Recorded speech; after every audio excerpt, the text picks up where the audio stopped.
Now, the next interesting way to calculate any number, that is squaring of the number which is nearer to 10 raised power x. This is the type 2 calculation. How to square any number which is nearer to 10 raised power x, where what is x? X is a natural number. Suppose we have that this is 10 over 2, this is 100. 100 is our base number. We want to square any number which is nearer to 100. How to square it? Very fastly. Suppose we want to square 98 square. How we do it? 98 is less than 100 by 2. What we have to do? We have to add 98 to 2, make it equal to 100. The number we are adding to, same number we have to subtract. 98 minus 2, same number. Now lastly what we have to do, we are squaring. We have to square by this 2 number, 2 square. So finally our number will be 100 and this will be 96 and it become 4. So when we simplify it, it become 96 plus 4, that will be 9604.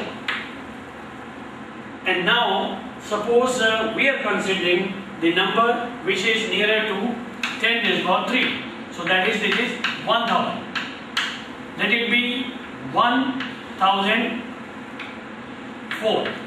We want to square this number. This is more than 1000 by 4. What we do? We have to reduce by 4 because we do not exceed more than this 1000.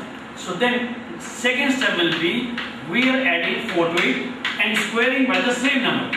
The concept is very simple. This is the base number. Here 98 was 2 less than 100, so we have to 100. Here this is base number 1000. This is 1004. We are squaring 1004. This is more than 1000 by 4, so we have to reduce by 4. So we have to reach the base number by reducing the 4, adding 4, squaring by the 4. Ultimately, we calculate it become 1000 and it become 1008 and it become 16. Finally, this comes to be what? This is 1008,000 plus 16. When we add it, our final answer will be 1008016. This is the square of 1004 square. And same way we can proceed this for the 10 raised power 4, 10 raised power 5, any number which is nearer to this number. So this is the second type of the calculation, how to calculate quickly, faster than any calculators. The same way we have the more shortcut method of the calculations. Right? So in the next section we will be explaining you more type of the calculation methods.